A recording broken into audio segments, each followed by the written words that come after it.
Should we just start the show? Should we just do it? And, yeah, we're already talking to the world. All right, fine. Here we go.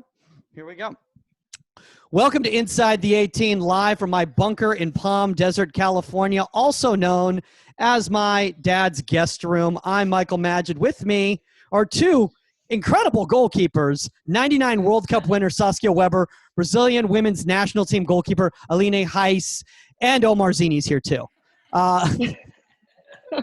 Yes, thank you for that. I appreciate that. Don't forget, the greatest goalkeeper coach ever. The greatest goalkeeper coach right. in the world. Ever. In the world, according to himself.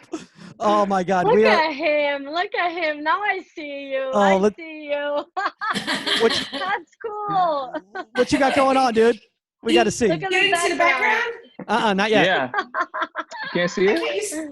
I can't see it. Hold on. Oh, I think when I talk, that's when it comes up for you, maybe. Oh, no, oh my gosh. I see it the whole time. The connection comes out late in Palm Desert, so I think that's what happens. No, hold on. Delayed. So you missed it earlier. We were talking about the fact that my family actually splurged on an extra bandwidth just so that I can keep doing the podcast. They're like, nice. They're like, we can't have you just keep running through the halls, saying the internet's not working. We can't go on Facebook. We have to go on YouTube now. There's only 4 people on YouTube. So they ended up splurging on that. And now I think I'm okay. And I don't need to hear Saskia go, your internet is horrible. Your connection is horrible. I text you. Or you text me that. I text you. I'm like, yeah, that's right. You're more polite. You're more polite than that. Guys, this is absolutely awesome. I'm really excited about this. Before we start today's show, I just want to give a shout out to all the insiders out there who gave back to the GoFundMe. I know some of you guys know what I'm talking about. Recently, Omar had a situation where all his equipment failed on him. And right now with us goalkeeper coaches not really having much income coming in, we kind of needed the help and the support of the fans so that Omar could get back at it. And he does a lot of freelance work, and that's kind of how he makes his living. And you guys have been donating, and I think that's just absolutely fantastic. So thank you from the bottom of our heart for that. The GoFundMe is still going. I think we're getting close to $1,200 right now. The goal is $1,500. So honestly, guys, just big shout out for that. I know it kind of embarrasses Omar to talk about this on the air. When he found out that I had done this, he was like, "Oh, is this okay?" Because It's a weird situation. Yeah, it is. I mean, but the thing is, dude, is goalkeeper union. Aline knows this. We're all for each other, and this has been a difficult situation for everybody, right? For sure. And equipment's expensive. Yeah, it is. It is. Yeah. You can't just have one ball as a coach. You need a bag, and so on and so forth. So, and you want good ones. So good. Yeah. Thank you, everybody. Yeah. Sometimes you could have just one ball, but people judge you. Yeah. You need a lot of them. Well, no, hold on. I'm too old to shag. I'm sorry. I'm too old to shag. Yeah, it really depends who you're working with. And I need them because when I need a break, it's an excuse to go shag and take a walk.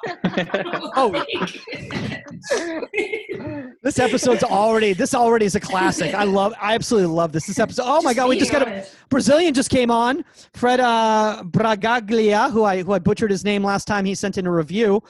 He's saying, awesome. Yeah, the best, clapping emojis, and then a bunch of Brazilian flags. So he's a great coach from Brazil. Very good Nice. coach. I'm glad he's with us today. Oh, that's awesome. That's he's a fan of the show. He reached out and he's like, I love hearing about American goalkeeping. And I was like, you know what? Then we're gonna have to bring some Brazilians on to share the favor here. By the way, quick shout out, guys. Jake Davis, Christy Escobedo, Rob Soler, Hector Castro, and Seth 1971. Fantastic reviews. We honestly don't have the time to get to these. We really want to get into these questions and topics today. And we got a really patient one here from Isabel Palmatier, San Juan ECNL goalkeeper.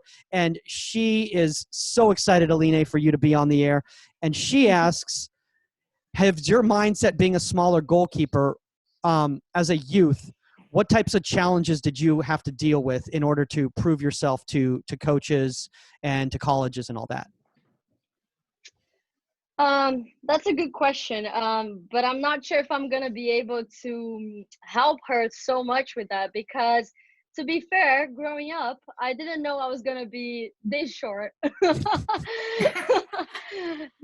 point is, my parents are taller than me. I don't know what happened. I was supposed to grow a little bit more, and I didn't.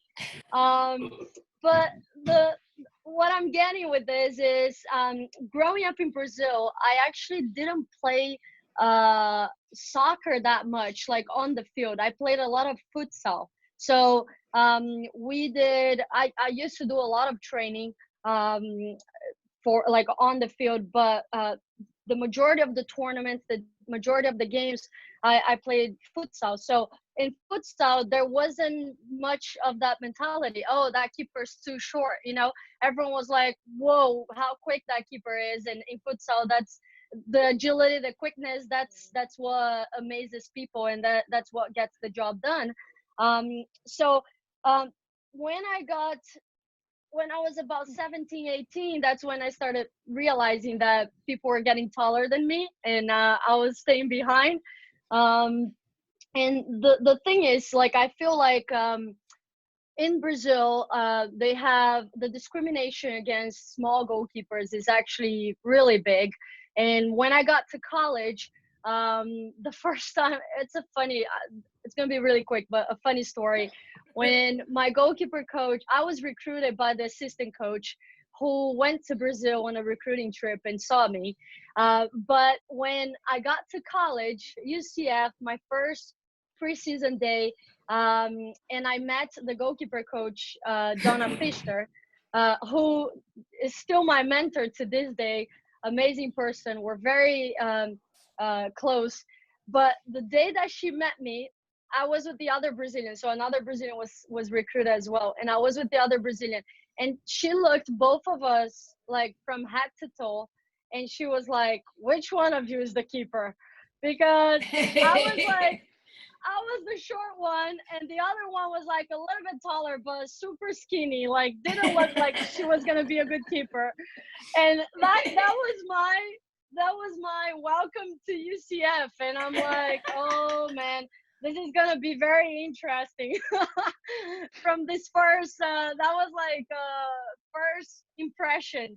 Oh my gosh. But, go ahead. Go ahead. No, I was just gonna say, I mean, that's absolutely hilarious. And it's funny you said that about, like, I wasn't sure I was going to be this short either. Like, I honestly I didn't know that was going to happen. I think Omar was the same thing. I mean, Omar was like 6 feet tall at like 11. So like, he just thought he was going to be like 6'7". He just thought it was just going to keep going. Omar, at what point did you realize you were the small goalkeeper? Honestly, because I had grown as quickly as I did, I'd always been the tall person in the group. So I think in my head, I never felt, when everyone caught up to me, that I was shorter. I just felt like it was normal. I don't know. And then I got to a point where people were like, oh, you are a little bit short for a goalkeeper. And I was like, really? Maybe in my head, I had this idea that I'm not, but I don't know. I just tried to play with what I had, what tools I had, and figure out ways to kind of manipulate the game so that the height issue or the me being not as fast or as athletic issue wasn't something that was at the forefront. It kind of just got slid underneath the rug, and I was able to manage all that stuff. Yeah. Yep. Oh, yeah. Look, I was always tall, but that's back when like Tiffany Milbert and Tiffany Roberts and Lori Fair were on the team, and like being 5'9", although in the USA handbook it says I'm 5'10", which is not true. It's like I was always tall. Now, forget it. Now I'm like average height. All these girls are like 5'9" and above. So. Yes, but that's the thing. When I got to college, that's when like I realized I was a lot shorter than most of the college keepers. Every once in a while I would play against another 5'3" goalkeeper, but that was rare. But I think like my height was never really talked about, and that's a good point, because Absolutely. back in 2009 when I went to a camp with Brazil, like this is a long time ago, and I had a bad experience because all the keeper coach talked about was my height. He never gave anything constructive for me to work on. Was like, I love your technique, I love your power, how quick you are, I just wish you're a little bit taller. And I'm like, oh, great coaching point. Great working with you. You know, great working with you.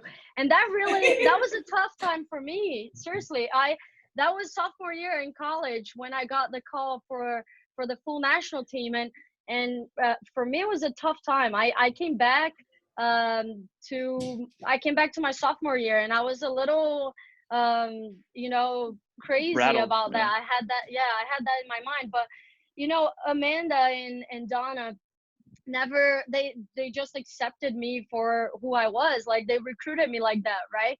And the conversation was always, how can we make you better with what you got? Like, you're 5'3", but you're better than other keepers in many things that, like maybe your height helps with that, with the quickness, and to be fair, like, when I realized my height was going to be an issue, I heard from Donna one day. She said, look, you're not going to change your height, so we're not even going to talk about that. But there's so many things that you can control, and there's so many things that you can improve. So just focus on the controllable. Just focus on the things that you can improve. If you can be better than everyone else on your technique, on your power, on your explosion, then that's it for you. Like, what are you going to do about your height? Yeah, No, I had a coach tell you, just wish you were younger. So wait, what? Are you serious? That was a good one. I was playing the best I'd ever played, and it was like, we're just gonna looking at some younger keepers. I'm like, I can't get younger. Like, can't do anything about that one. I had a coach just say, I just had a coach just say, hey, I just wish you were a better goalkeeper. That would have benefited the entire team. If you could do that, that'd be great. But my no, like 31. Though there was a kid we played against there was a kid we played against at UC Santa Barbara, and I was a freshman. He was a junior, so I had to play him for 2 years. His name was Sam Hayden, and he was probably like 5'9", 5'10", like kind of a shorter goalkeeper. And everything in the scouting report was obviously, when you get a shot, try and put it into the corner. When you get a service, put it in the air. Let's see how good he is in the air. And the guy was probably the best timer of crosses I had ever seen.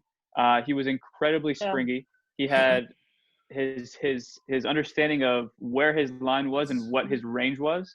He really comprehended that so well, and his positioning was above any goalkeeper that I had ever seen at the time. So everything we had ever knocked on him in terms of his height and what his limitations could be, I think he reverse engineered and said, okay, what are coaches and other people thinking of me? How can I just cross all those boxes off so that there's no scouting report that can really come against me? And I think that is that's why I think, Aline, like you guys, and Saskia too, Mike, maybe later I'll talk about you and your career, but them two for sure, they've really maximized what they had, because I think, I don't want to speak for you guys, but I'm sure you realized early on what you had, what limitations you had. And then from there, you were able to say, okay, these are my limitations. These are my strengths. How can I couple them together and make a complete goalkeeper of what I have? Speaking of that, I want to kind of get into today's topic, because it's really leading into this in regards to the fact is that sometimes when you have certain physical, let's just say, limitations, things such as technique just becomes so much more important. And one of the reasons, Aline, that I really wanted to have you on for this episode is because it's something that's so important, and I feel like there's not enough focus on it in regards to when you're working with youth, and that's set, shape, and balance. And one thing I really love about you, Aline, I think you have some of the best set shapes, some of the best stability when it comes to, how you contain yourself when a ball's coming in, all that sort of things. And so I was watching just even the tapes in quarantine, in such small spaces, you're just still like containing the ball clean. Your shape is nice and tight. It's just unbelievable. And the ball's being flown at you, and you're like 3 feet away in like a little tiny little hallway area. It was just amazing to watch. So guys, real quickly, let's start with everybody here. Does anybody have an idea, like for some of the people here that are listening that might be parents who aren't familiar with goalkeeping vernacular, sometimes they get a little lost, and I want to make sure that they're on the same page with us. So does somebody want to explain what set stance is and how that's different than your set shape? Go ahead, Omar. Professor or Aline? I mean, I think in terms of stance and shape, I think the stance, obviously, I've shifted, a weird word, but I've shifted my stance as a coach now on what set stance is and what's optimal and ideal for every goalkeeper. I think before I used to always say, hey guys, like I loved being narrow because that was to my advantage, because I felt like I was athletic enough to keep myself in this position of a narrow stance so that I could react to balls and have everything within like a range where I could step and go. Versus I've seen De Gea and guys who are probably a little bit taller who already have a natural wide set stance. And for them, because they're much taller and because they have a little bit more weight on them, they need to sink in a little bit more. And that allows them to, one, attack the low balls, but also create power and then attack the high balls. So I've shifted my stance on it from saying it should always be narrow to it should just be whatever you feel is natural to you. So shoulder width apart if you feel that. If you feel like maybe you want to start narrow and then jump wide, start wide, jump narrow. Either way, I think as long as you have an idea of what it is that is going to maximize, again, your skill set and your toolbox, then you got to really have trial and error. And I think for you guys as well, I'm sure coaching-wise, it's important to allow those kids to have the trial and error. And one last thing before I'll let you guys go, but well, you just froze, so that was literally your last. Before the quarantine. Oh. Dude, Omar, you just froze. Can you hear me now? So funny because you went one last thing and then I'll let you guys go, and you literally froze, and it was like like that, and I guess that really was his last thing. Real quickly, I just want to explain to parents: set stance is how you stand as a goalkeeper. Your set stance is the way you're standing in the goal. Aline, your stance is obviously not a wide David De Gea type stance. How did you kind of find your stance? What was comfortable for you? Well, to be fair, I think we're talking about, I get what Omar's saying and the idea of, okay, the narrow stance might not work for everyone, and we see great goalkeepers having a wider stance. But I think this is from like me playing, so my experience and from everything I've learned. I know like goalkeeping, there's so many different philosophies and there's so many different, you can do things different ways, but from what I've seen my entire career, we've always talked about, your feet should be shoulder width apart to start with. And I think that's what gives you the most power. That's what, I think when you're too wide, you lose quickness. And when you're too narrow, you lose balance. So, I mean, it's finding that perfect 50-50 balance where your weight is good on both feet. So you're not putting a little bit more of weight on your right or left. So finding the 50-50 balance and then making sure that, it's shoulder width apart, because like I said, too wide, lose a little bit of quickness, and then too narrow, you're a lot of times you don't have balance, you lose the balance. So that's what has worked for me my entire career. I haven't, since I started playing, I haven't really changed my set position, my set stance. And I think for most of the keepers I worked with or I've seen playing, I think that's what works best for them. I agree with you 100%. I think that, and we've talked about this before, I think too wide of a set stance, you might be able to get away with it if you're really, really athletic, but I think you're going to lose power. You're not going to get to those lower balls bending away. Like, think about that. Think about how to move your body from too wide of a set stance. Like, it's difficult. You kind of can end up more flat-footed for balance. And then if you're too narrow, I agree too, then again, where's your power coming from? If you're too narrow, how are you getting that push off? You're going to have to take an extra step. You're really not going to get your power step in there. It's too narrow. And yes, I think that there's a window. Like, I don't think, this distance is the distance, For everybody, it's different. But, I have a couple keepers that I've told you, Mike, that will double set. Like, they'll set right, and then maybe they set too soon, then they'll double set, and then they're way too wide. And they can't get that movement in. They can't get that lateral movement in. So I do think there is a range. I do. I agree with you on that. What's really interesting is that this reminds me of the fact that when I was a younger goalkeeper coach, I used to try to, and I spoke about this in the last podcast with Peter Mellors, that I used to, try to get goalkeepers to do it the way that I wanted them to do it rather than find what works for them.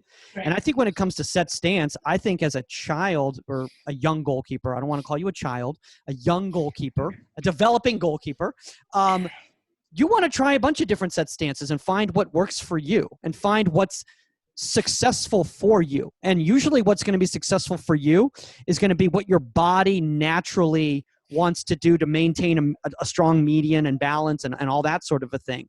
I know personally for me, it's based on my hip structure. And I feel that if based on my hips, if my knees buckle in, I'm done. And I've got a little bit wider hips, so I'm going to make sure that my knees are out a little bit like that. And I'm trying to do it while I'm in the chair right now. It's very difficult because you guys can't see it. And I don't know if anyone... But I guarantee you, I look at it like, this is an analogy, but look at it like surfing. If you're learning how to surf, right, and somebody's teaching you on dry sand and then teach you how to pop up, okay? So you either figure out your goofy foot or you figure out your regular foot, right? So they teach you how to pop up. You automatically go into a certain position to balance your body on a surfboard. If you can pop up and do that in soccer, like that's your gait, that's your balance, right? And I do think some of these kids look at De Gea and they look at people and they adopt this wide stance because that's what these players are doing. And I guarantee you, pop up, do a little surfer activity, pop up, and here you are. You're going to be shoulder width apart. Yes, I totally agree. And the point is, yes, there is a certain range because everyone's body structure is different. So it's exactly what Weber's saying is like, okay, we gotta on training when we're doing stuff, we gotta find what's comfortable for you, like you said.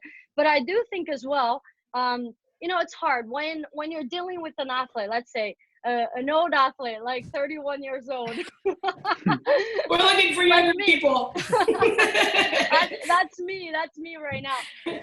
I always look for ways to improve, and there's certain things I think I need to keep improving, but there are other things that I'm just not gonna change it by now. It's part of me, it's what's comfortable. So if it's working for me, why change it? So maybe that's some of those goalkeeper coaches out there, like the Jazz goalkeeper coach, what is he gonna say like to an elite player like that, But I am of the opinion that it's okay. We saw it. It was a cute picture. Yeah. It was a good shot. It was a good shot. So I am, my opinion is, what about, right, if, I don't know, like goalkeeper coach can go to the gym and say, let's try this, and I'm curious to see how much power maybe he would have. You know what I mean? Like, he's already athletic. He already has power. It works for him because of everything he has going on. But who knows, like, if he can narrow that a little bit, if that's better for him, if he's going to be even better, Yeah, we don't know. Yeah, no, I mean, I had to, like, even with our keepers now, like, I've had to work on their set position, their stance, like, and their body weight and everything like that. And they are still young enough, and I agree with you, 17, 18, 19, like 18, 19, 20, to change habits. It is harder as you get older. It absolutely is harder as you get older. I want to talk about this with Omar here because Omar actually, and guys, if you haven't checked out this video, you did one where you were actually talking about a wide stance and you were breaking down the difference in a narrow and a wide stance, which was really awesome, by the way. And you did it with cool little arrows and all sorts of fancy. You're so good at that. I think one of the difficult things a lot of times that goalkeepers have is that they try to find a good set stance, but yet they feel like they're not dynamic if their stance is in a certain way. How do you stay dynamic? You're talking about you guys were talking about the double jump, double set, and all that sort of stuff, the pulsing, all of that. Is that something you recommend to keepers? Is that something that's just personal? What do you think? No. It's for Omar, sorry. No, Alina, you can. This is your episode. It's your day. Yeah, you're the guest. You're the guest. Yeah. I think, I'll start off. I think that, again, that's a habit, but I think that comes down to timing. Okay. And I personally, like, I find that the reason people double set or do that is because they set too soon, their timing was off, you know. And like if it's like a dance, like if you're in movement properly, shifting your body and then set and go, like that's all a timing thing. But if you set and have to set again, I think your timing was off. That's just what I've seen. But Yeah. you know, Omar. No, I think. Go ahead. Aline, you go. I totally agree with what you're saying, and when I think setting, first of all, is the foundation of goalkeeping. Like if you're gonna be a good goalkeeper, you need to have your set position down and be very balanced with that. Now the idea is when I think about setting position, there's some things for you to think about because you need to be ready when the ball's moving, right? So let's say they're outside the 18, they're completing some passes, and you're moving with the ball, but your body is already in a sort of a ready position, right? In case someone takes a shot that like a first touch shot or something like that, or a cross for you to come out and get it. Now, when let's say someone takes a touch and is prepared to take a shot, so there's some things that I think about, because when people are still passing the ball, I have sort of a more relaxed set position, right? I'm not super low, I'm not super compact, because I'm still like, I'm waiting to see what's gonna happen. I'm ready, but not completely like, oh, let's go for the ball. I'm a little bit relaxed. And I think what happens is my knees are still slightly bent, but not so much. And my hips are not so, like, to be very clear, like my butt is not so back, you know, like, because I'm not so compact.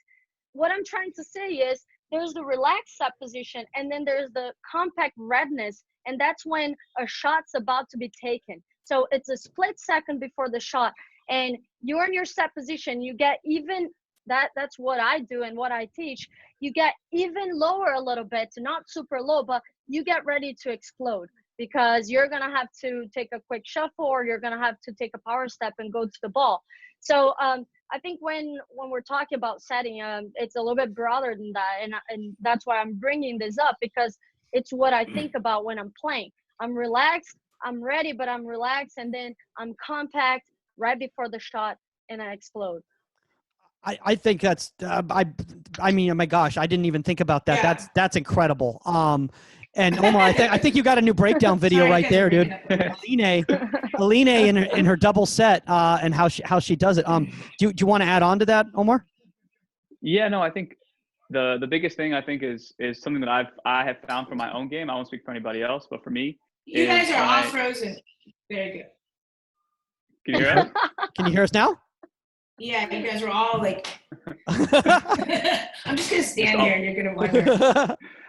But no, I think something that I learned and I've seen from my goalkeepers as well, and something that I like to break down is when you get into a set position, just make sure that if you're gonna go narrow prior to the shot, you stay narrow, because you have.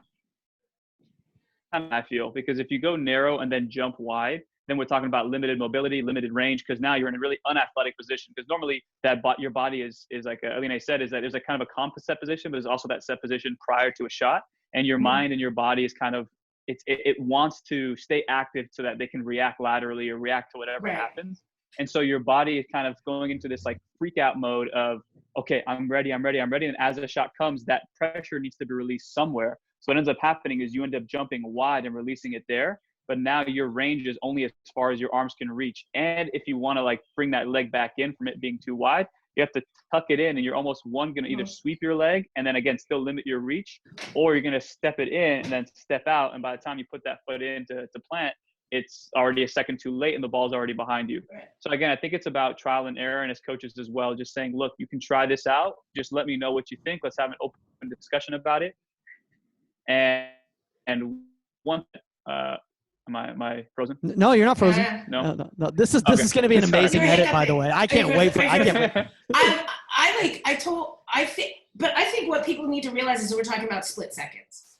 Okay. Yes, And I think that's what the important thing is. Like when Aline is talking about when she's moving with the ball and she's ready to set if something happens, but she's still moving with the flow of the ball across the top of the 18 and following it. When we're talking about a set position, when somebody's about to shoot, it's a split second. Your movement, you're taking a pre-stretch into that set position, and then you move with the shot. And it's like, boom, it's really quick. It's not, here I am, I'm set. you know what I mean? Now shoot. You know what I mean? Exactly. Because then you're stagnant and you get no explosiveness. So I just want people watching to realize this is like, it's a rhythm. It's boom, set, go. You know. Yeah. So we talk about surfing. We always talk about different sports and how they all kind of align. If you think about tennis, I think exactly. Yeah. And they call it the crow hop. So it's kind of like the kind of thing. And same thing when it comes to the serve. Like you don't want to be in a wide set position and stuck, because now what ends up happening is when that ball comes to you, it's going to be kind of an unathletic movement because your body's going to be wanting to go this way or this way. And like Aline said, sometimes that weight can be awfully it needs to be evenly distributed, but sometimes it can be awfully distributed because of one foot getting more weight than the other one. So I think it's important to, like we talk about the arm swing, that's a skill set. The little hop is also a skill set. That timing is absolutely everything, because we talk about it's constant repositioning. So you're going from point A to point B, and you can't take too big of a stride. If it's like 1 to 3, you can't go from 1 to 3. You have to go 1, 2, 3. So at least if you needed to go back to 1, you're not at 3 and having to jump back to 1. Does that make sense? So it's just kind of like that. Real quick, can I show you guys a quick video that it's funny. I actually did this video. Is this just a promo? 3 years ago.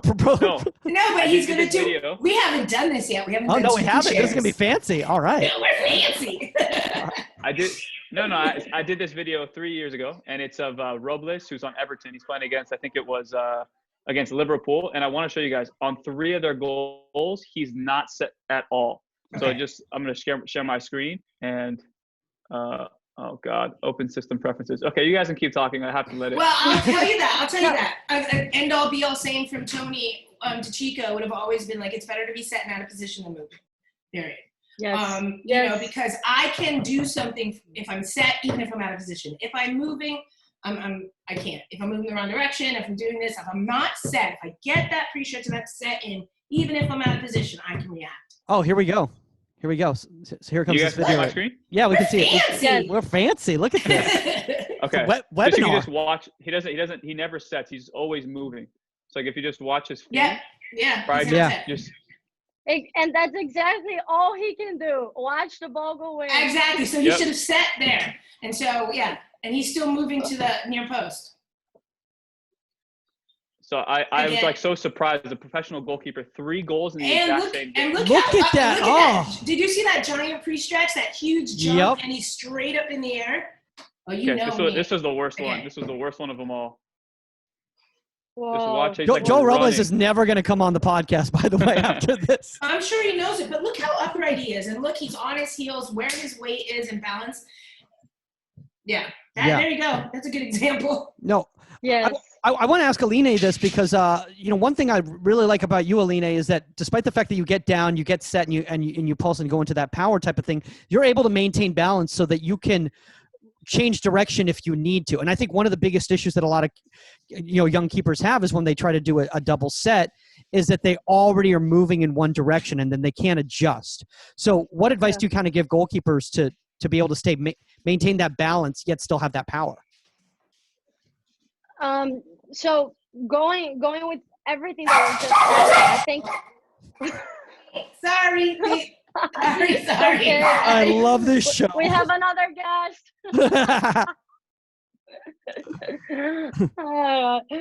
Okay, so the idea, so what Omar said, going back to tennis and the double hop that they do. I mean, that's definitely a skill. And if you watch it, it's not like they're in the air for too long, because that's my problem with keepers jumping up and down. It's like, what about the shot was just taken and you're going up. So you have to wait until you come down and then explode. So what's going to happen there? You're going to miss a lot of time, right? So the idea is, I do think it's a skill, and it could be one more thing for your toolbox, and it could work for keepers. And you need to work on that. You're barely coming off the ground. You're moving. you are very dynamic, but you're ready to explode when you need to. Now, that's not what I usually do for myself. For a long time, what I use is what my coach Donna used to call assessment steps. So assessment steps are short, quick steps. So the idea is, I'm working on my angle, I'm moving like normally, right? Not too big of a step. Like goalkeepers never move with big steps, right? That's when you lose quickness, that's when you lose power. But moving with my normal steps. And then when I see that, like I'm watching the player, I'm reading the player, and I see that they just took that touch and they're about to plant their foot to take the shot, I enter what I call the short, quick steps. So it's like I'm still moving slightly forward, trying to cut the angle. And that movement forward actually helps me keep my balance. And then a split second before the shot, I have to be still. That's the most important. I cannot be moving. I cannot be taking small steps or big steps or any steps. I need to be still. Just like when we saw in the video, like the keeper had no chance whatsoever of making those saves, only if the ball came and hit him. Yeah. But I think, anyways, I think that's the biggest thing is everybody has their own. Nobody could What's hear me. happening? I had it on mute because of the dogs. I was like talking away. Wait, were you talking, Sauce? I was totally talking Oh my away. God, that is hilarious. Sorry, go ahead, Omar. Go ahead, Omar. No, I think one of my goalkeepers actually, I said before the quarantine, he reached out to me. Actually, no, he reached out. We were on the field, and he said, "Hey, do you think as you get older, do older goalkeeper coaches like advise their goalkeepers to change their set stance?" And I said, "No, but I think there's a discussion that needs to be had where obviously I allude to you guys who have played at that next level where it's like your body changes, and as it changes, you have to adapt." And I think as you get older, whether it's a young goalkeeper who's hitting a growth spurt and has to adjust to their set stance because of their height or their increased agility or whatever it is, I think that is super important too, where it's not like you get this equation, you plug it in once and that's going to be it for the rest of your life. It's more of like you have more of a formula, and that formula is constantly evolving and constantly adjusting, and you're the one who has to keep adjusting the numbers in the formula yourself. So I think that's important too, where like there's never going to be a specific answer. We're not going to give you like this is the exact way to do it and then you're going to have it for the rest of your life and it's going to be something that's never going to fail you. But it's more of like as you get older, and I'm sure I've seen with Buffon and Casillas, those kind of guys, especially Casillas, who's not as athletic anymore, he's had to change his starting points, his set stance, his set shape. He had to change so much to adjust to his new toolbox. So it sounds good for you. I mean, as you got older in the game, did you feel like that was a constant conversation you were kind of having with yourself? I mean, I suppose, yes. Maybe there was some positioning change. What is going on? Maybe there was some positioning. That's Coco. Maybe there was some positioning changes, like depending on distance, and my explosiveness might have slowed down. I mean, I think I retired before I really slowed down. But I think yes, I agree with that. And I think Mike and I, we talked about that over the weekend when we were having a meeting with some goalkeepers about like Timmy Howard and how like there came a time where he had such a high set position. I know I'm getting off track, where he needed to back that up, where he needed to maybe reassess it because his speed, his explosiveness had changed. But I do think that there's not like a set way to do things properly per se, but there are definitely some ways to do things wrong.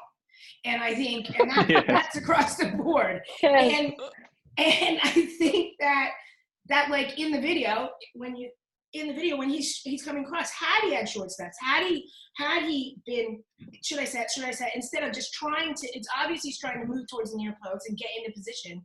And instead he gets wrong-footed because he's still moving. If he would have done short steps, if he would have been like in that, am I going to set, he would have been able to set and maybe come and redirect his body and go back. Yeah. So I think there are absolutely wrong ways to do things.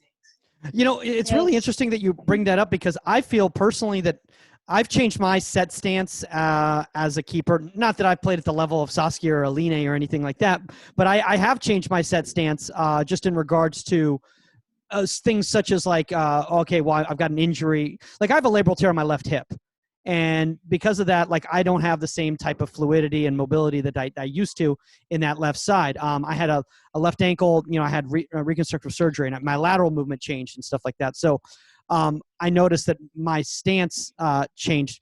Aline, did you ever notice that with any injuries, or Saskia with any injuries, that your set stance changed because of that?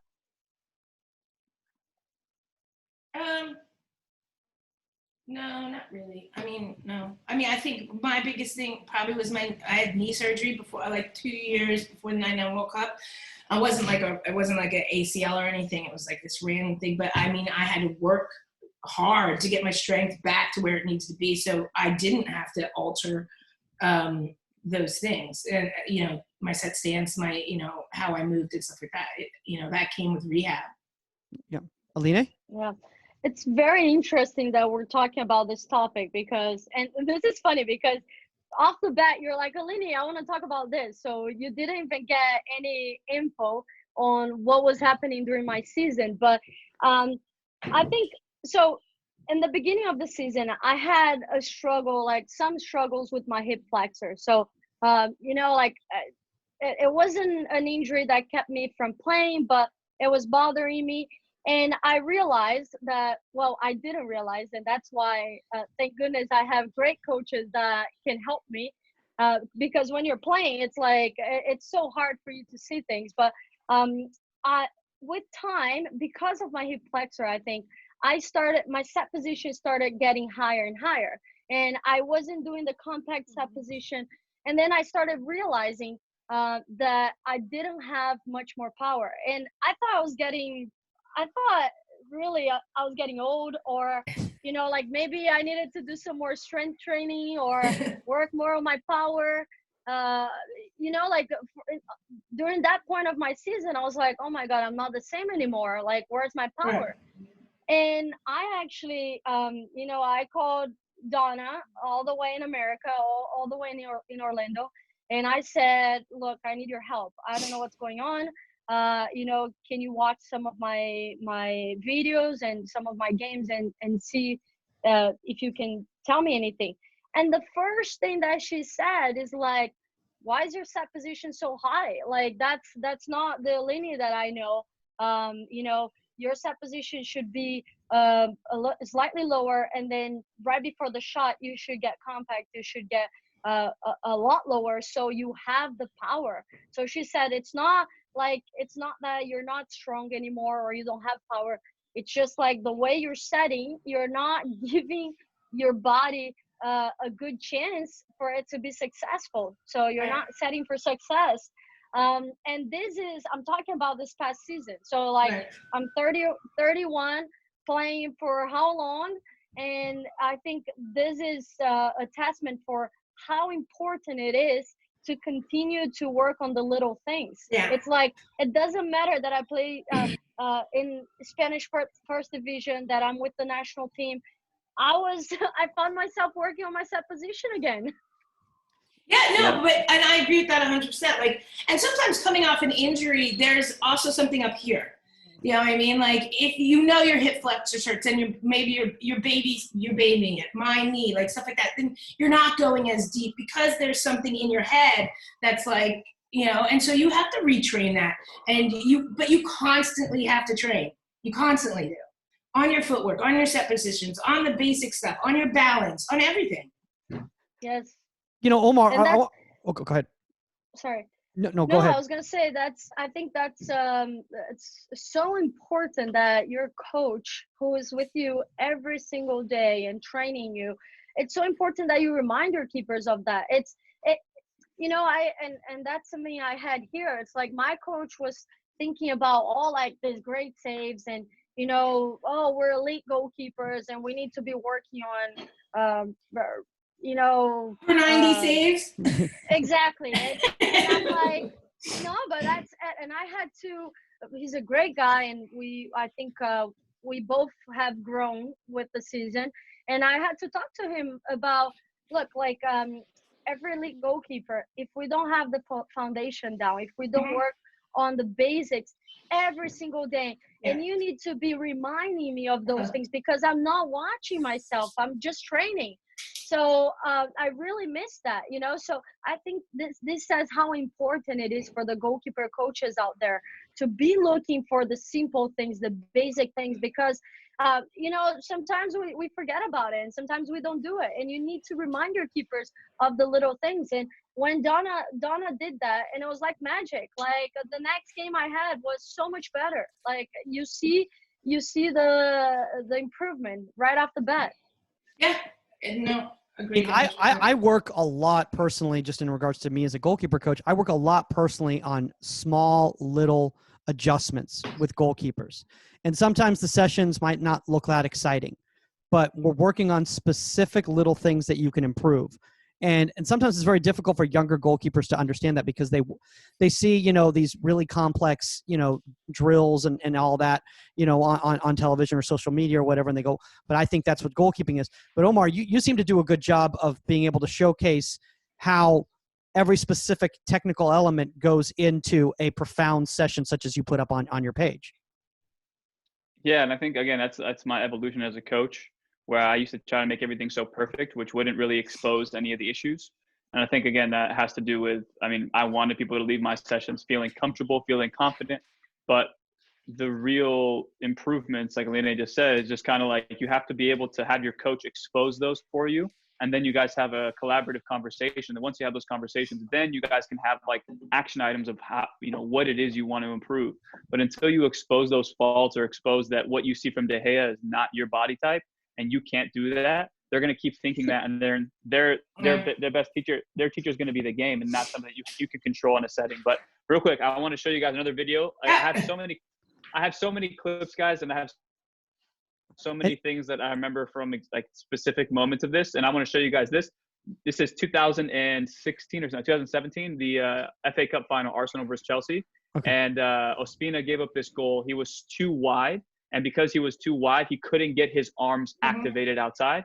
And you guys, again, it's Diego Costa shooting from about 9 yards away. And if it's so close that maybe that adjusted what he thought in his head. But let me show you guys, and anybody who's watching, let me see what you guys think of this. Okay. Can you see? Yeah, we can see. Okay. All right. Just watch how wide he is, and he can't pick up his feet. And because of that, he's like slapping at the ball. Yeah. So let's see. Hopefully they show the replay here. Just watch his legs, how wide he is, and he can't move. Yeah. And that's exactly what I was talking about too wide of a stance. There's no power there. You can't react. Your balance is off. Get up, anybody watching, and stand that wide. And then tell me if you can move quickly laterally down to the ground. You can't. You can't. Like you have to try to kick your leg out from under, and just that motion of kicking your leg out from under takes the balls in the back of the net. That, you know, as opposed to a smaller stance, and now your hand can go down, and now you can get down. Like you can't. I challenge anybody. Just go try to dive over there. Well, also when you're in a balanced stance, you can have clean small steps when you're regarding to your footwork. When you're in a big stance like that, you physically can't, because you're not. There's no way for that next shift step to be balanced with the other one. You're always going to go one big step, and then you're going to lock your weight. Yeah. Well, and can you tell me, in that kind of a stance, is your weight forward? How can you have your weight forward? You have to be more flat-footed in that stance, which means you're not attacking the ball either. So. Yeah. I want to talk about this with Aline in regards to shock absorption. Again, one of the activities that I saw you doing during quarantine was just a simple handling activity. With shots coming at you from one time, and your window was nice and tight, and your shock absorption was nice and tight. One mistake that I think a lot of goalkeepers make in regards to their stance is because their stance is so rigid, it disallows the shock absorption for them to be able to clean handle the ball. Is that something you see too? Yeah, that's a very good point. And I think what helps with the shock absorption is the idea of, okay, your head is slightly forward, so your hips are bent, right? So if you're rigid with your hips, you're not able to do it's a slight movement for shock absorption. The other thing that really helps me is exhaling when the ball hits my hands, because that when you put your air out, so sometimes goalkeepers hold their breath, right? And then when they catch the ball like this, like they're so rigid, their muscles are so tight that it's very hard sometimes to hold on to a hard shot. So when the ball's coming, I always make sure that, okay, ball hits my hands in. I think it's already automatic in my head. It's like, okay, exhale, because that sort of relaxes all of my upper body, my traps, my arms, and I think I'm just able to hold on to the ball better. I agree 1,000%. I find also that a lot of kids, I always use this, Coco agrees. I also use this, don't let the ball play you. Do you know what I mean? You have to, like you said, you have to kind of work with the ball. And it's not an over-exaggerated reach and catch, but you have to kind of meet the ball and then have the shot control. You can't just be here, get to the ball. Don't let the ball hit you. You catch the ball. And that's what I try to tell our kids. You catch the ball.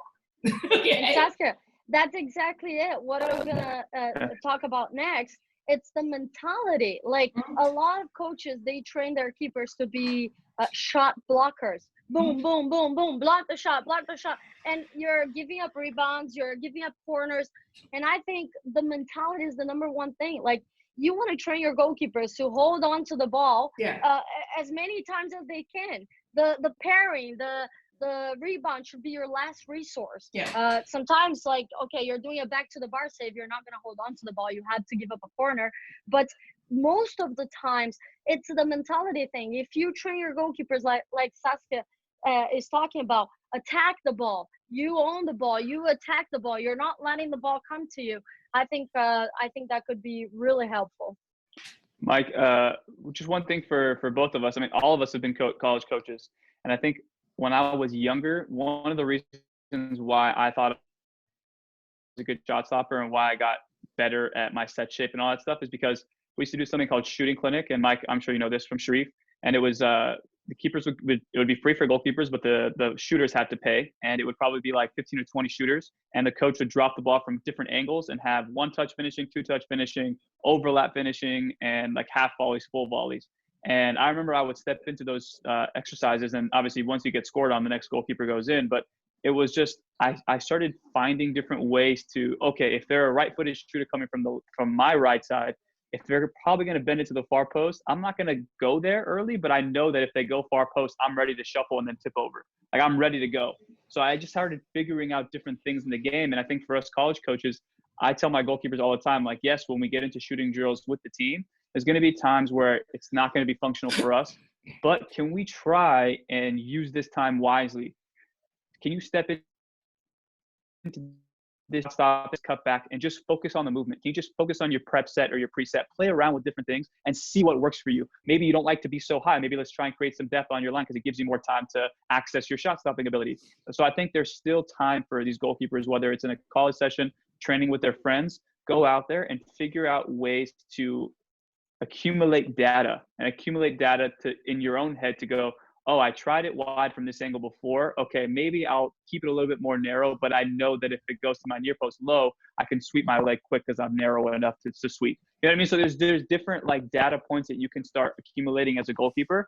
And so in these little exercises that you do in college, they shouldn't just be a waste of time. You should go in there and try and have action items that you and the coach can kind of discuss. And then from there, those discussions will lead to like more thought provoking from them. And then once their thoughts and their kind of ideas start creeping into their mind, they can really become students of the game. I want to bring up one thing real quick in regards to, we've been talking about a low set stance.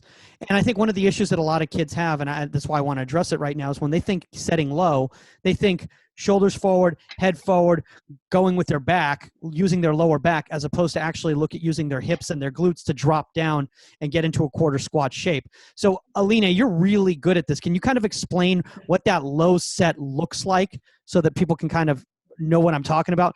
Mainly, I'm just talking to all the kids that I train because I want them to hear it from so that they know that I'm not just making something up. Well, I think when you think of a good balanced set position, like I'm trying to get set right here. But you think about your shoulders, your knees, and your toes, sort of they're aligned vertically, like it's like a vertical line that crosses like your shoulder, your knees, and your toes. And that's when you know, okay, this is the first thing here.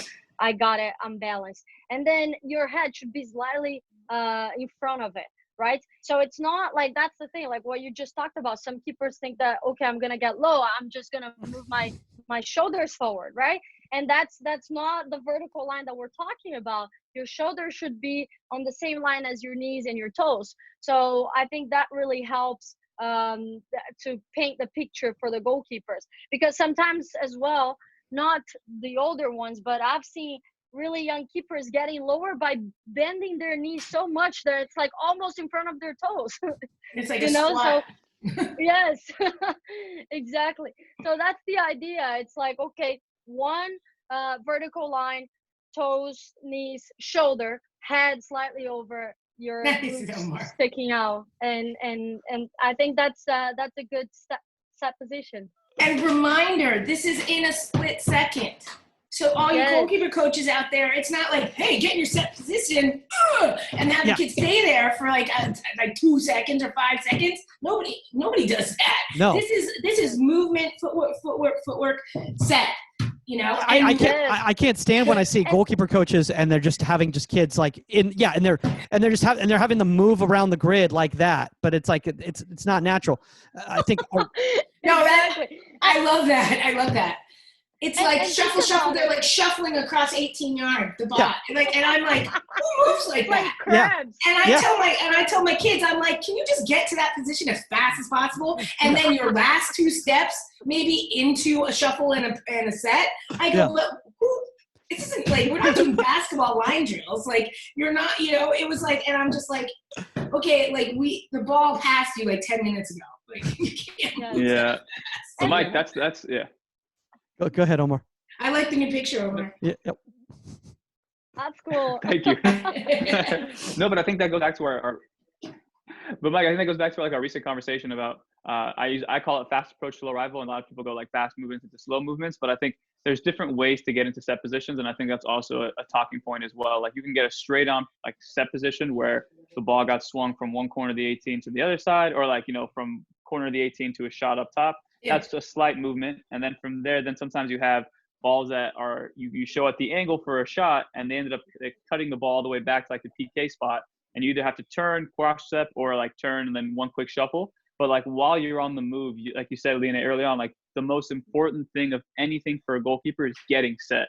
So whether you're on the move, everything that we're talking about technique wise, and like everything we're talking about, like, making sure you're narrow versus wide, nothing is going to be able to happen unless you slow your body down on that movement to allow that technique to come to the forefront. So I think that's important, that you couple the movement, but also coupling that technique that we're talking about. I usually tell, I know it's a weird, especially my youngers, I'm like, just be an athlete, just move, and you'll find that, because they get these drills, they get this movement into their head, and they're, what's the word for it?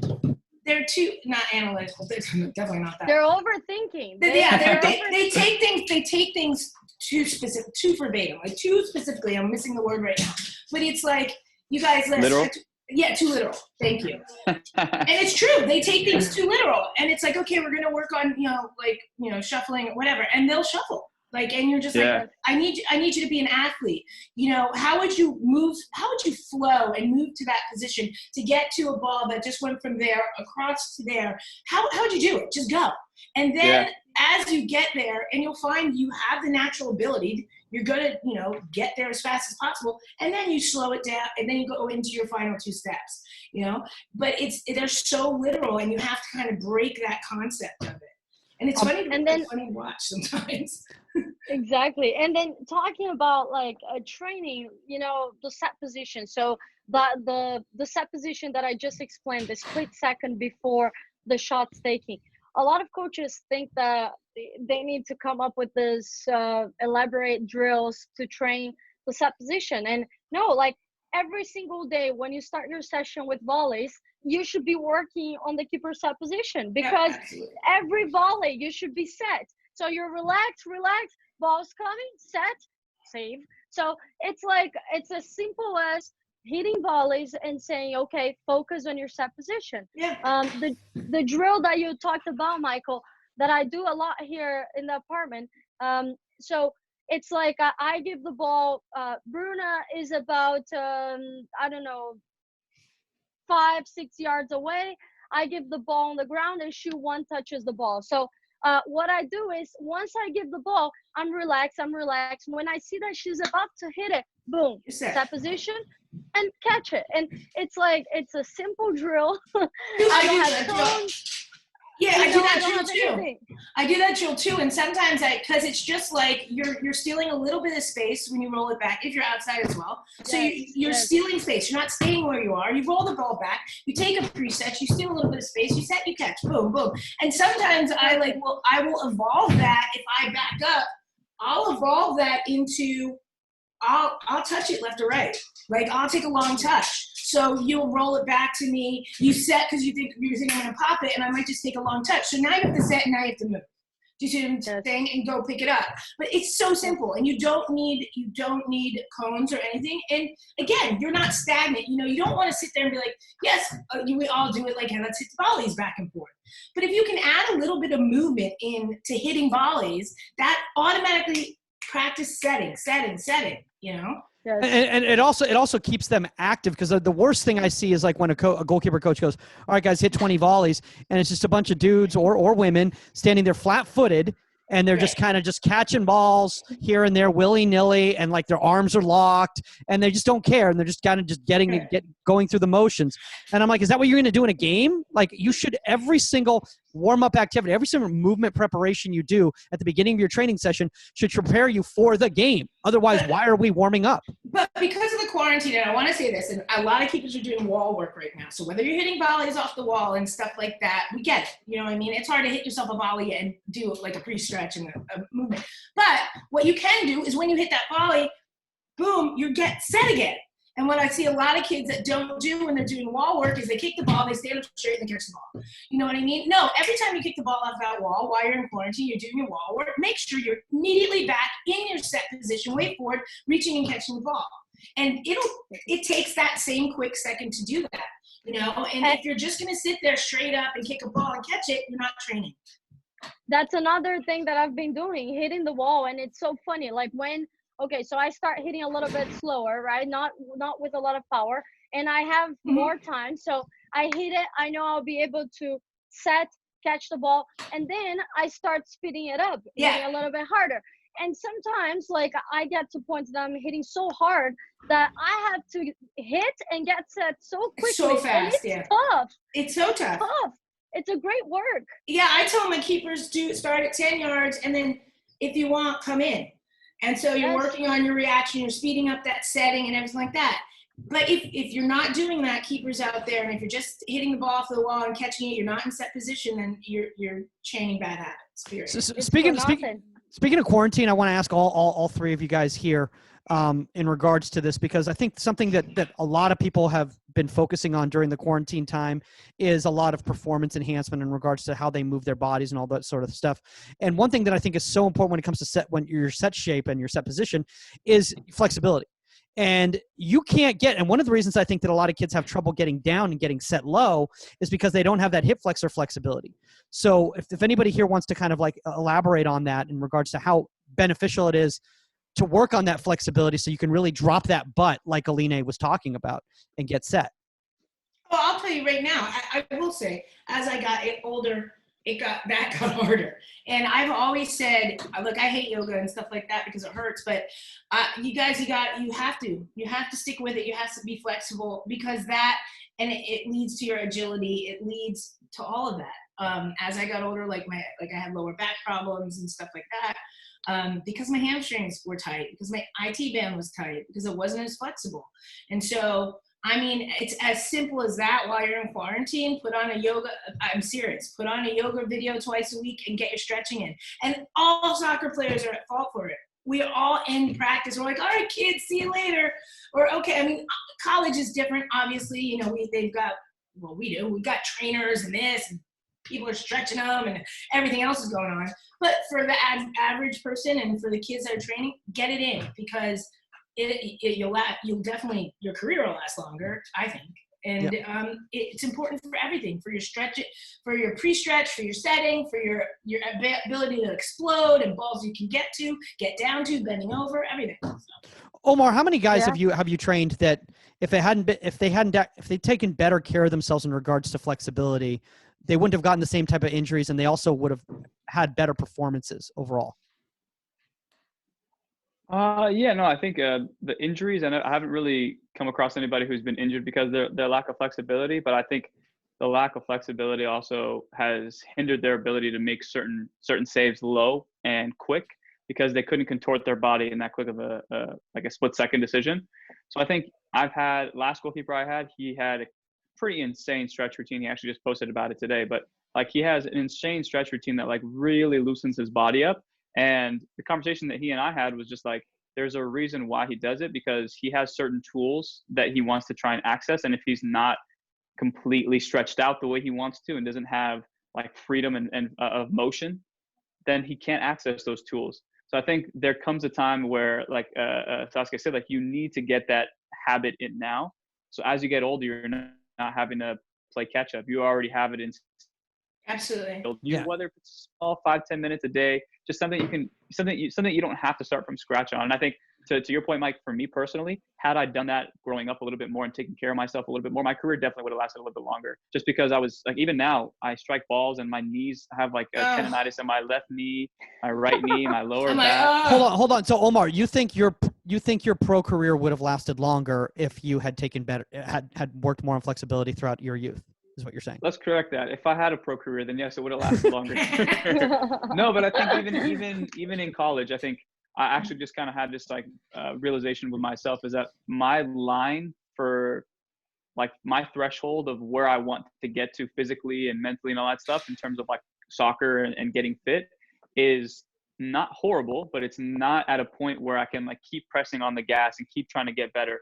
Like I have a certain threshold that I've made okay in my mind, even in college, where like once I get to this point, I've eaten, I didn't eat that meal this day, or I went to the gym for 2 weeks, 3 weeks, then I'm good to go. Like I'm back to where I need to go, and I take my foot off the gas. So I think that has been if I had played professionally, that would have been something that coaching, hopefully somebody would have said, look, on the first day, we got to improve your diet so that you don't just think that once you get to 2 weeks in the gym or, 1 clean week of eating, then that's it. You have to keep on going and going and going. So what I'm trying to say is establish good habits now, or else they're going to catch up to you in the long run. By the way, Omar, I just want to let you know that going on pro trials counts as being a professional if you know what it's like to be. Yeah, when you talk to other goalkeeper coaches, they'll call themselves professionals. So just know that. So. No, I keep it real. I think just as important as the flexibility is something that has been really teams are really working on. It's the mobility. So we talked about flexibility of the muscles, but then you got to think about the mobility of the joints, which is so important for goalkeepers. If you don't have good shoulder mobility, if you don't have good hips mobility, knee mobility, and even ankle mobility, all of your technique is going to suffer. So I think nowadays, there's so much information out there that if you are interested in evolving and getting better and improving, you can go online and there's simple things that you can find that are going to help you have a good routine, good habits for your career to last long. Because just like Omar said, it's not only about flexibility, it's not only about mobility. I think when you think about an athlete, there's so many factors that play in, and there's so many things like your nutrition, your sleep quality, your recovery afterwards. So if you can have those good habits when you're still young, right, it's a lot better than if you wait for you to start behaving like an athlete when you're 30 or older. Yeah. We've been going over an hour now, guys, and I appreciate everybody taking that time.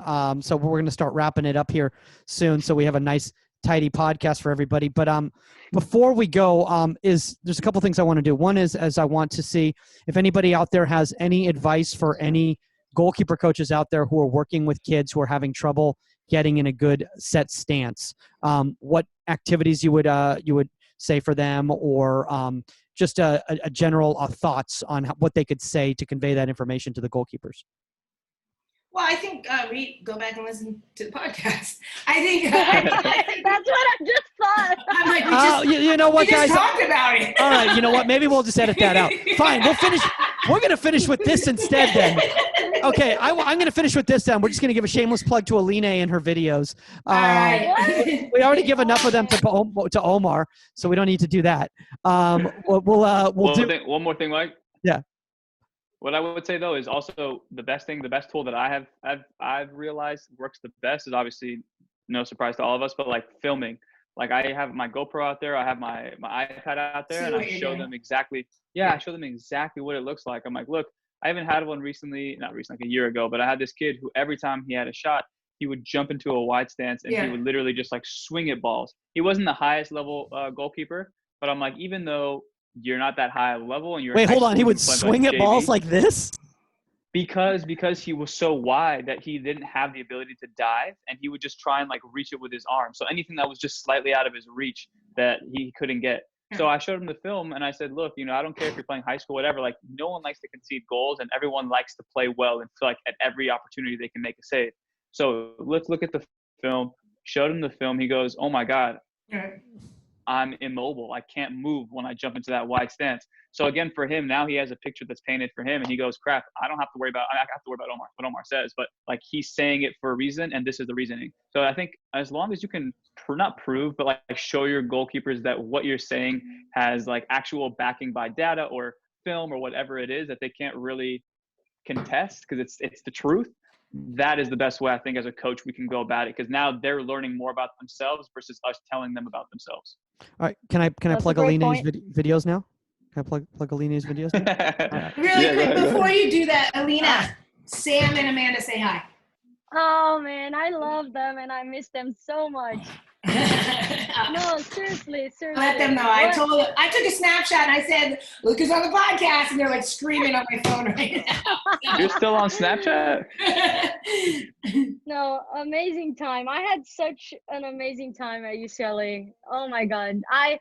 People ask me a lot about my time at UCLA because it's the time that I retired from soccer and wasn't playing, was coaching, and they asked me like, do you think your career would have been different if you didn't take that break and things like that? But I don't regret it for 1 second. And I think my career as a coach, like coaching at UCLA, actually made me a better player afterwards. So for me, like those 4 years were incredible, not for me just as a coach, but as a person, like being around really amazing people and just being at UCLA. I mean, everyone knows the culture of greatness at UCLA, and you're surrounded by greatness. So for me, it was amazing. I can say, no matter how long I coach at UCLA, I'm not coming out of retirement. I'm pretty done. All right, Mike, plug the video. All right, I'm going to plug the video. So Aline, obviously you've got a very active social media page. Obviously it's on Instagram and on Facebook. You got your fan page and everything like that. And you've been posting these videos kind of showcasing kind of what you've been doing during the quarantine to kind of improvise at home and still get great sessions out of the way. Can you kind of share some of these ways that you've been able to overcome because in Spain, you actually had a situation where you guys literally couldn't leave, right? Like you guys actually couldn't go outside. Exactly. Well, actually, this week was the first week after 50 days that we have certain times of the day that we're able to go out, go for a walk, go for a run. But for 50 days, we could not leave the house just to go to the supermarket, to the pharmacy, just urgent things. Yes. And I live in a studio. So luckily it's a big studio, but every day I want to train, I want to do goalkeeper stuff. I have to move like things away, put the table over there, push the bed a little bit to the side, and then I have some space to work. And I mean, before we see the videos and I share some of the ideas, I think the biggest thing is the mindset. I mean, when you want it, you find a way, because I had all the excuses to Not do nothing. anything. Like, Yeah. you know, I can run, I don't have space to kick a ball or whatever. But excuses, everyone has a lot of them. So you just gotta have the mentality that that's what you want, and you're gonna find a way to do what you gotta do. Are you gonna pull up some of the videos right now, like Omar did with his screen share, or are they? Are you gonna just have them? I don't know how to do that. I know. We'll have them go to your page. Yeah, but we can also when we edit rethink. Yes. We can probably throw some in. Very true. Very, very, very true. And man, Omar, where'd you find that picture? That's awesome. I love that picture. That's from Rio, 2016, the Olympics. Oh my gosh, that's amazing. Well, guys, that's I think we've I mean, honestly, we've gone over an hour and 15 on set stance, but it is that important a topic. It really is. All right, guys. And it's good conversation. Look at absolutely, honestly. I mean, Aline, anytime you want to come back on, please, seriously, you're always so. I remember when Omar and I, when we had you on during the World Cup, and by the way, I couldn't believe that you took that time during such an important time of your life to come on the show, and did over an hour with us as well too. But Omar gets off and he goes, "Man, she's so smart." And he has never told me Omar said that about me. Oh. I'm okay. I'm secure with myself. It's okay. Aline only speaks 17 languages. Oh, yeah. Okay. No, but I was watching a Netflix documentary yesterday, and it was about the 99ers, and I did see Saskia. So that's all I really care about. That's all I really need to say. I saw you with your hair, and I saw you running around when you guys were celebrating. It was a short documentary. It I know. When I watch it, I'm like, oh, I think there I am. There I am. There I am. Every once in a while. No, but it was that was cool. That was awesome. Thanks. We need to man, there's got to be some sort of someone's got to have some footage from Japan. I got to see some footage from Japan. From Japan? Oh. Yeah. Yeah. You don't want to see that? No, I doubt there's footage from Japan. It's on like an 8 millimeter. 8 millimeter.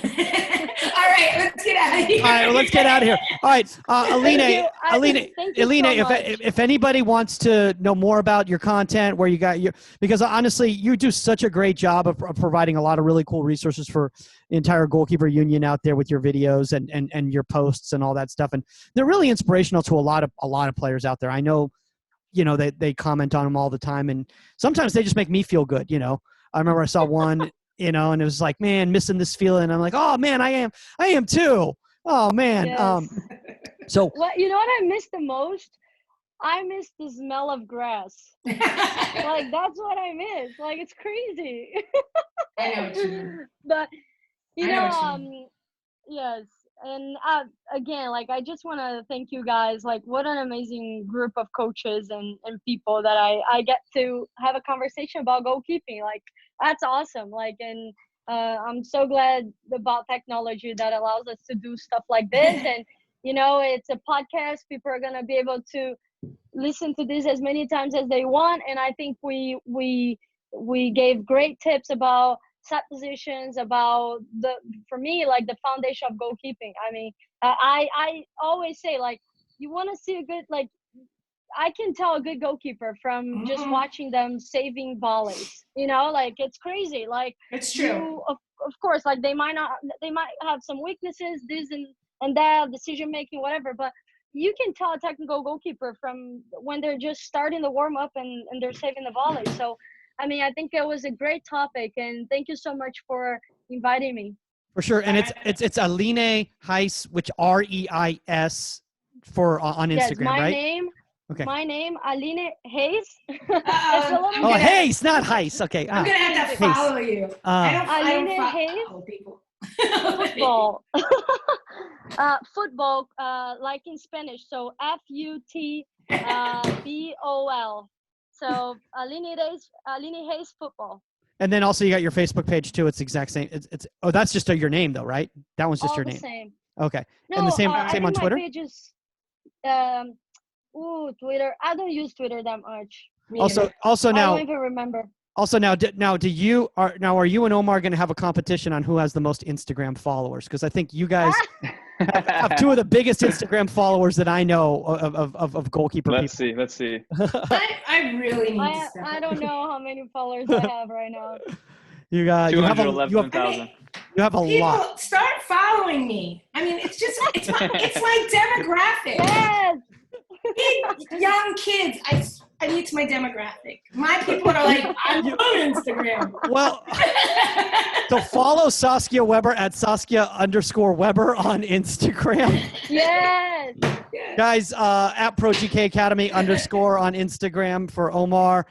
If you've got a topic suggestion or a guest suggestion for Inside the 18, contact at Inside the 18. That's the number 18media.com, or find us on social medias at Goalkeeper Podcast.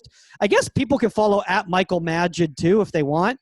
That's all comedy stuff though. So if people enjoy comedy stuff that has nothing to do with goalkeeping, a lot of people have like gone on there. They're like, hey man, I was expecting like a lot of stuff on like collapse diving. I'm like, no, this is like my personal page, dude. This is going to be not what you want.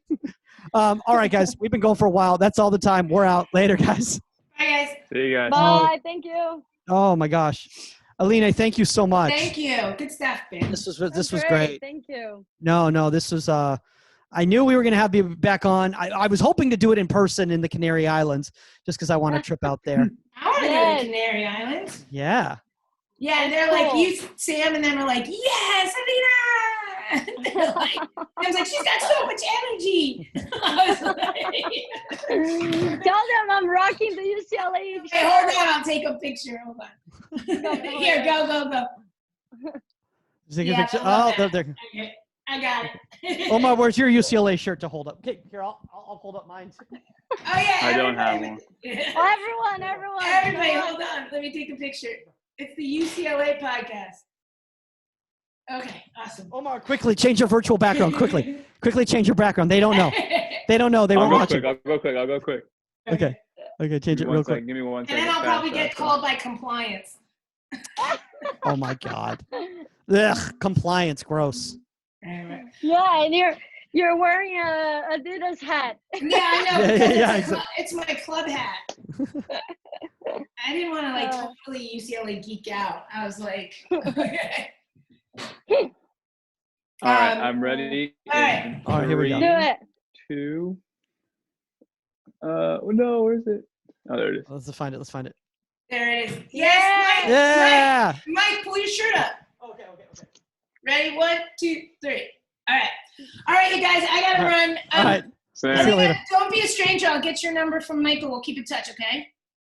All right. Sounds good. It was really cool talking to you. Absolutely. Let's keep talking, all right? We'll see you later. Get Awesome. some sleep. Bye, We'll see you. guys. All right, bye. Bye. All right, guys. Bye. Bye.